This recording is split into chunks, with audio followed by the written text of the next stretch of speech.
नमस्कार शेतकरी मित्रांनो, मी आपला हवामान अभ्यासक अभिषेक खेरडे आणि मेघ वार्ता या चॅनलवर सर्वांचे स्वागत करत आहे। तर बघा, मागील अंदाजामध्ये आपण आपल्या सर्वांना एक हिंट दिली होती की राज्यामध्ये 24 ते 30 दरम्यान काही भागाला थोडं का होईना पिकांना जीवनदान मिळण्याजोगा पाऊस जो आहे तो आपल्याला होणार आहे। तर त्यानंतर आपण एक चक्रीवादळाची सुद्धा एक कल्पना दिली होती की प्रशांत महासागरामध्ये एक चक्रीवादळ बनताना दिसतंय कॅटेगरी 4 मध्ये।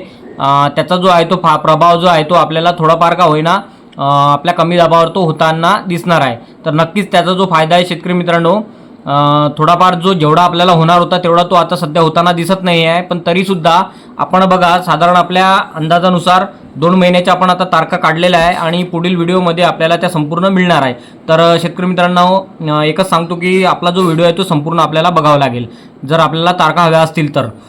शेतकरी मित्रांनो बघा, सध्याचं काय आहे ते लो लेवल सर्क्युलेशन जे आहे ते मध्य प्रदेशवर घोंगावत आहे आणि एक उत्तरेला पश्चिमी विक्षोभ ज्याला आपण वेस्टर्न डिस्टर्बन्स म्हणतो, WD म्हणतो, तो सुद्धा घोंगावत आहे आणि त्याचाच प्रभाव म्हणून राज्यामध्ये बघा 22 ऑगस्ट ते साधारण 30 ऑगस्टपर्यंत पिकांना जीवनदान देणारा जो पाऊस आहे तो आपल्याला होताना दिसणार आहे आणि सोबतच त्याला कमी दाबाची साथ सुद्धा मिळणार आहे। तर आता हा झाला सध्याचा ह्या आठवड्याचा अंदाज। तर आपण लवकरच आपला जो आहे अंदाज तो पुढील अंदाज आपण चालू करणार आहोत।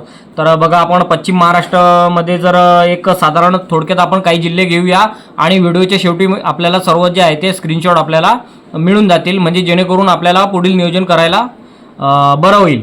आणि बघा, आपण राज्यातून परतीचा पाऊस केव्हा सुरू होईल आणि वेगवेगळ्या विभागानुसार तो कसा राहील हे सुद्धा आपण व्हिडिओमध्ये सांगितलेलं आहे आणि ते राज्यातून सर्वात प्रथम आपण सांगण्याचा जो मान आहे तो आपल्याला मिळालेला आहे। शेतकरी मित्रांनो, मी असं नाही म्हणणार की आपल्याला ज्या तारखा दिलेल्या आहेत त्या तारखानुसारच आपल्याला सर्व काही घडताना दिसेल। आतापर्यंत आपले अंदाज खरे होता आले आहेत आणि पुढेही होणार यावर मी शाश्वती नाही देऊ शकत, कारण की तो आपापला प्रश्न आहे। कारण की का होतात की शेतकरी मित्र जे आहेत ते इतरांचे अंदाज बघतात आणि त्यांमध्ये आपल्याला सुद्धा गृहीत धरतात आणि मग गोंधळून जातात। तर मी असं नाही म्हणणार की तुम्ही नुसतं माझेच अंदाज बघा, पण जर शेतकरी मित्रांनो जर तुम्ही संपूर्ण लोकांचे व्हिडिओ बघितले तर तुम्हालाच त्यामध्ये कन्फ्युजन होणार आहे आणि नंतर मग निर्णय घेताना आपल्याला त्याचा जो आहे तो दुष्परिणाम आपल्याला जाणवणार आहे। तर नक्कीच बघा, ज्यांची पिकं फार पाण्यावर आली असतील ते संरक्षित क्षेत्र म्हणून आपण पाणी देऊ शकता, पण ज्यांचे पिके अजूनही 7 ते 8 दिवस तग धरू शकतात अशांनी थांबायला काही हरकत नाही, कारण की साधारण 22 तारखेपासून राज्यामध्ये बऱ्यापैकी पावसाला हालचाल जी होताना आपल्याला दिसणार आहे आणि आज सुद्धा राज्यामध्ये स्थानिक वातावरणामध्ये बऱ्याच ठिकाणी पाऊस जो आहे तो आपल्याला होताना दिसणार आहे।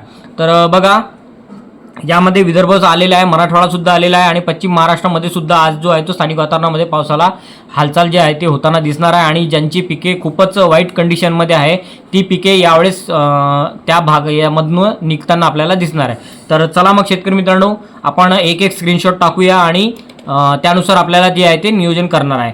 पण आपल्याला एकच सांगू इच्छितो, ह्या ज्या लांब पल्ल्याचे ज्या अंदाज आहे त्या आतापर्यंत आपल्याला सटीक होत आलेल्या आहे आणि आपण आशा करू की यावेळेस सुद्धा त्या सटीक होतील। साधारण आपण ऑक्टोबरपर्यंतचा जो आहे अंदाज दिलेला आहे आणि ऑक्टोबरच्या पलीकडे सुद्धा परतीचा जो आहे तो आपण अंदाज दिलेला आहे। तर चला मग शेतकरी मित्रांनो, आपला हा अंदाज बघूया आणि व्हिडिओच्या शेवटी एक प्रोत्साहन म्हणून आपण एक व्हिडिओला लाईक द्या आणि व्हिडिओ शेअर जरूर करा, म्हणजे जेणेकरून इतरही शेतकरी मित्रांचा जो आहे तो फायदा होईल। धन्यवाद।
मी जे आहे तारखा दिलेल्या आहे, तर ह्या ज्या तारखा आहेत त्या वेगवेगळ्या विभागानुसार दिल्या आहे आणि जे माझ्या पेड ग्रुपवर, पेडच्या व्हॉट्सअप ग्रुपवर जे शेतकरी मित्र जे अवेलेबल आहेत त्यांच्याच एरियामधील दिलेलं आहे.